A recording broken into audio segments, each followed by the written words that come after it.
Good evening. I'm Leland. Welcome to the program tonight.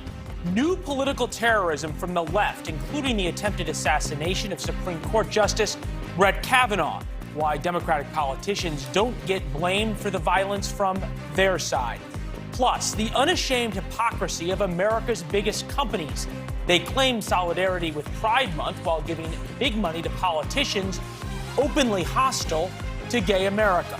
And how the record number of illegal immigrants creates massive cracks for the most dangerous felons to come through. But first, on point tonight, America, and specifically a lot of the American media landscape, treats political violence very differently depending on who is targeted and who is doing the targeting. Overnight, police in Maryland arrested a man trying to kill Supreme Court Justice Brett Kavanaugh. He reportedly made statements to the FBI. The leaked decision on overturning Roe v. Wade led him to violence. We'll get to those statements in just a minute. Here is some of the police dispatcher's audio sending officers to Kavanaugh's home. It's got a black suitcase that has a gun in it and also a backpack. Caller says he has a firearm with him that is unloaded and locked in a case. He advised he's having suicidal and homicidal thoughts. Came from California to act on them.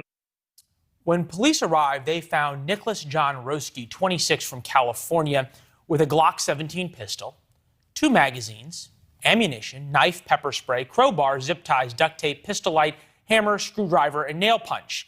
As you heard, he called 911 on himself, saying he was both suicidal and ready to kill the justice. He later told police that he began thinking about how to give his life a purpose and decided that he would kill the Supreme Court justice. Now, where on earth would a young man get an idea like that? Seriously, what could inspire a young man to come across the country and try and kill a Supreme Court justice? We know what he said he was upset about, Roe v. Wade, and that he thought Kavanaugh would be hostile to additional gun control.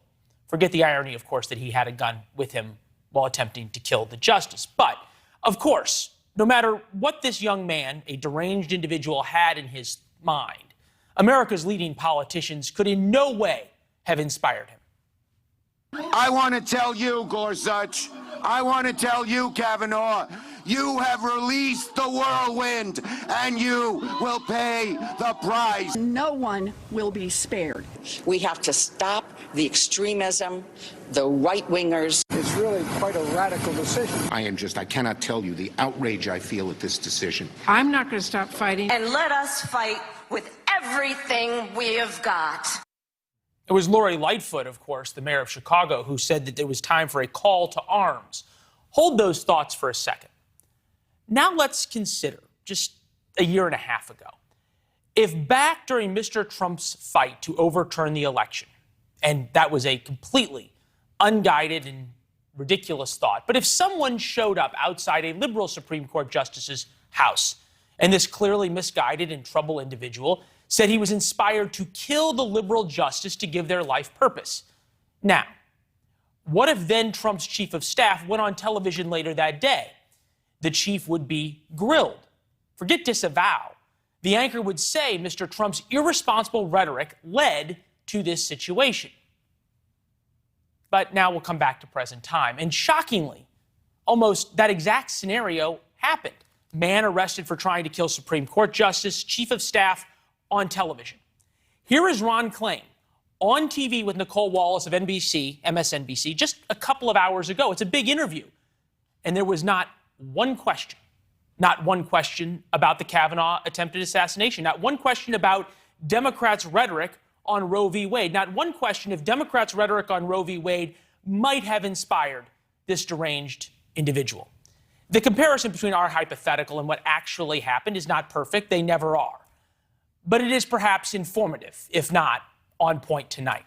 Thanks for watching. Go to newsnationnow.com to find NewsNation on your television provider. And don't forget to subscribe. Click the red button to get more of NewsNation's fact-driven, unbiased coverage.